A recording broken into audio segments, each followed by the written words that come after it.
খুব সহজে বাড়িতে আমি কিভাবে বিরিয়ানি বানাই আজ তোমাদের সাথে শেয়ার করব। চিকেনটা আমি ম্যারিনেট করে নিয়েছি।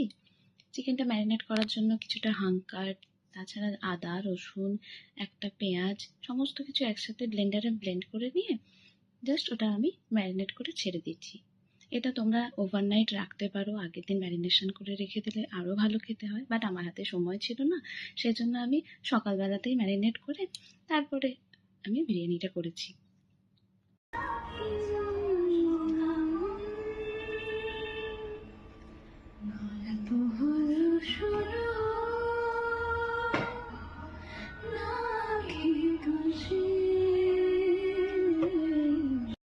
চিকেন ম্যারিনেশন হয়ে গেছে।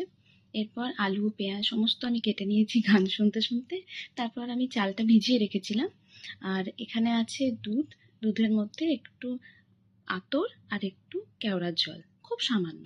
আর এই যে কাপের মেজারমেন্ট, এটাতে আমি 4 কাপ চাল নিয়েছি, সেটা ভিজিয়ে রেখেছি। আর ঘি, ঘি তো মাস্ট বিরিয়ানিতে। বেরেস্তা বানানোর জন্য কড়াইয়ে বেশ কিছুটা পরিমাণে তেল দিয়ে নেব। তারপরে পেঁয়াজগুলো একদম খুব ভালো গরম হলে তেলটা, তারপরে পেঁয়াজগুলো একে একে ছেড়ে দেবো। খুব লাল করে ভেজে নিয়েছি। এরপরে দিয়ে দিলাম আলু। আলু তো বিরিয়ানিতে মাস্ট।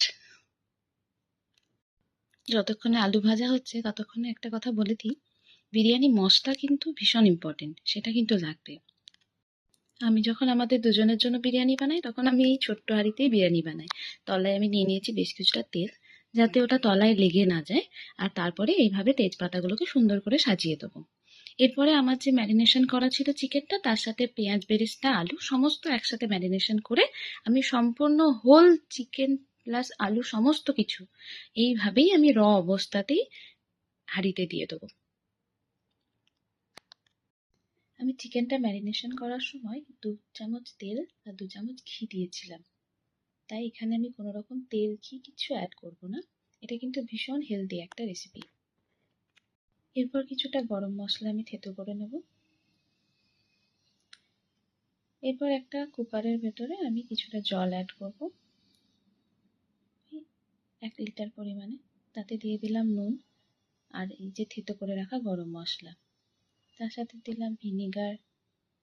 আমি সাদা তেলও দিয়েছি, তোমরা চাইলে ঘি অ্যাড করতে পারো, তাতে ফ্লেভারটা আরও এনহান্স হয়।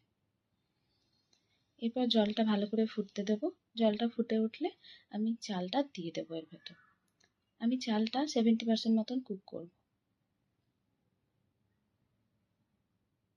ভাতটা 70% মতন কুক হয়ে গেছে। এবার আমি এটার মারটা চাল থেকে আলাদা করে দেবো। আমি এইভাবে মার গড়াই, তোমরা যেভাবে তোমাদের সুবিধা হয়, তোমরা যেভাবে বাড়িতে ভাতের মার গড়িয়ে থাকো, তোমরা সেভাবেই জলটাকে আলাদা করে দেবে। আমি ওই হাঁড়ির কাঁচা চিকেনের মধ্যেই রাইসটা ঢেলে দিলাম। এরপর একে একে ওই যে দুধটা বানিয়ে রেখেছিলাম, সেই দুধটা, কিছুটা বিরিয়ানি মশলা, তার সাথে দিয়ে দিলাম ওই জল ঝরানো জলটা, তার সাথে অনেকটা পরিমাণে ঘি। যে যেরকম খেতে চাও, যতটা খেতে চাও সেই পরিমাণে ঘি দেবে। তারপরে আমি লিডটা দেখো এভাবে ওয়েট টাওয়ালের মাধ্যমে এরকম করে ঢেকে তারপরে এটার উপর চাপিয়ে দেবো। প্রথম 5 মিনিট ফুল ফ্লেমে হতে দেবো, তারপর গ্যাসটা আমি কমিয়ে দেবো। তারপর 30 মিনিটস এইভাবে কম আঁচে হবে, তারপর আমি গ্যাসটা বন্ধ করে দেবো। দেখো আমাদের বিরিয়ানি রেডি। বলেছিলাম না ভীষণ সহজ। দেখো আমাদের বিরিয়ানি কত ভালো হয়েছে। একবার সবাই করে দেখো প্লিজ, আমার রিকোয়েস্ট রইল সবার কাছে। এছাড়াও আমি রায়তা আর লাচ্ছা স্যালাড বানিয়েছিলাম, বিরিয়ানির সাথে পরিবেশন করলাম। Thank you.